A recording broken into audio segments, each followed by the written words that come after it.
You've walked past them 1,000 times. You know the feeling.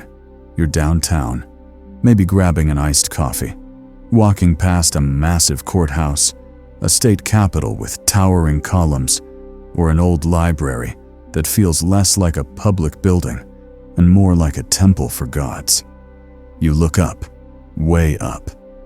You stare at those oversized doors ancient buildings possess, soaring 15 feet into the air. You grab a handle that feels comically high, like you're a toddler trying to open a pantry. You probably just shrugged it off as grand design or an architect with a massive ego. But pause for a second. Really look. What if those massive arches and steep staircases weren't built to impress you? What if they were simply built for someone else? Someone who fit those dimensions perfectly.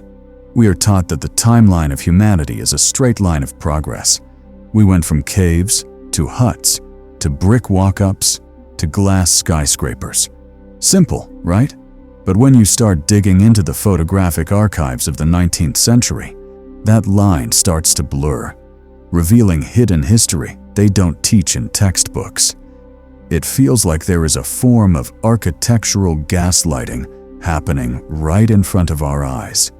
It's hiding a reality that suggests the world we inherited wasn't built by us, or at least not by people of our size.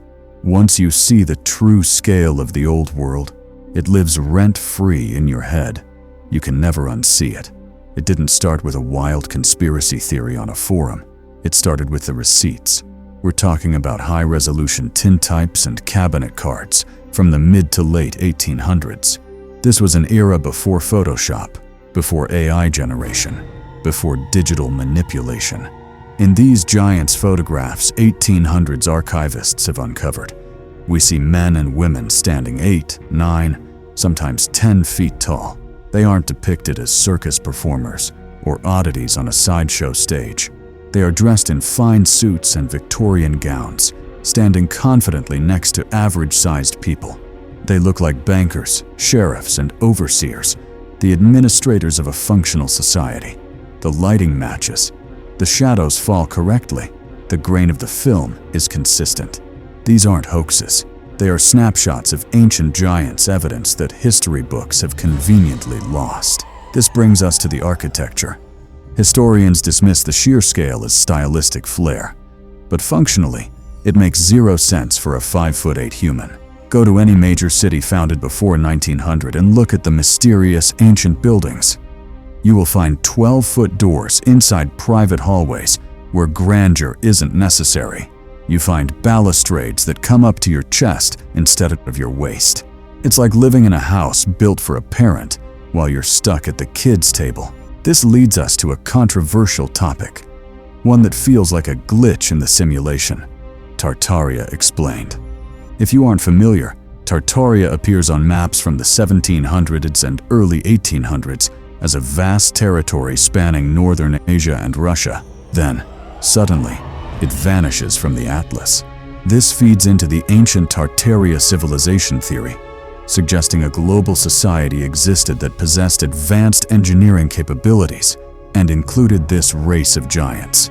This is the core of the narrative surrounding the Giants of Tartaria and the world that was built for them. The theory suggests that something happened in the mid-19th century, a catastrophe often referred to as the mud flood theory, explained by researchers. This event supposedly buried the lower levels of buildings worldwide, creating the buried city's mystery, where we see ground floor windows half submerged in the pavement. It's part of a larger ancient world reset theory, implying that we are a post-apocalyptic society living in the shadows of our betters, survivors who simply moved into empty cities and claimed we built this impossible ancient architecture with horse and buggy technology. If this sounds like an alternative history of the world, consider the giants erased from history. The erasure seems to have been systematic. Throughout the late 1800s, newspapers like Asterisk, the New York Times Asterisk, frequently reported on giant skeletons found in burial mounds across North America. These weren't tabloids. They were the papers of record. In fact, many point to 1883, the year they found Tartaria's giants and erased them, as a turning point in how these discoveries were handled. They detailed findings of 7 to 12-foot skeletons, often accompanied by copper armor and artifacts that constitute architecture too old for the timeline of indigenous tribes of the era. So, who built these ancient structures, and where did the occupants go? The narrative suggests a cover-up.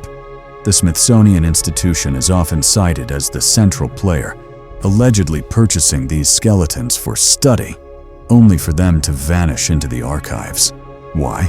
Because admitting that the giants they erased from history, guardians of Tartaria, existed shatters the accepted model of human evolution. It implies the Tartarian Empire history is real, and that we are merely squatters in their magnificent ruins. The evidence of this inheritance is everywhere. We have found iron wrenches weighing hundreds of pounds and measuring 5 feet long in estate sales. These aren't display pieces. They have wear patterns.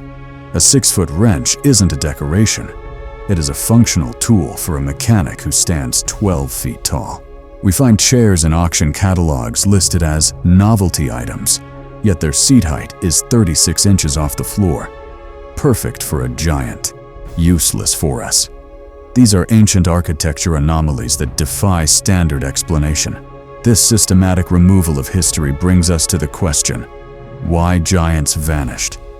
After 1800, the mud flood cover-up. By removing the builders, you change the history of the building. If you admit the giants existed, you have to explain the star forts, the impossible masonry, and the global power grid hidden in the architecture. If you hide the giants, those buildings just become impressive achievements of our ancestors. It's a safer story that keeps the status quo intact. But the physical reality remains. You can burn the books, you can redraw the maps, and you can hide the bones. But you cannot hide a cathedral. You cannot hide the fact that the palaces of Europe and the capitals of the Americas seem designed for a race of beings that dwarfed the modern politician. We are walking through a graveyard of a lost ancient civilization, using their tools as decorations and their palaces as office buildings. This isn't just a conspiracy. It feels like a forbidden history documentary playing out in real time. The photos from the 1800s are the final testament to their existence, a time when the old world and the new world briefly overlapped before the curtain was pulled shut. They weren't monsters. They were the architects. Questioning the narrative doesn't make you crazy. It makes you observant. It means you're actually using your eyes instead of just repeating what you've been told. History is written by the victors, but the truth is written in stone, in silver nitrate, and in the very foundations of our cities. You now possess the lens to see the world differently, to spot the anomalies in the matrix of history. Keep looking up, and keep asking why the door handle is just out of reach.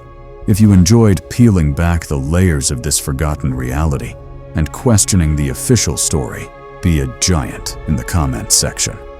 Smash that like button and hit subscribe so you don't miss the next chapter of the past they tried to delete. Welcome to Dark History.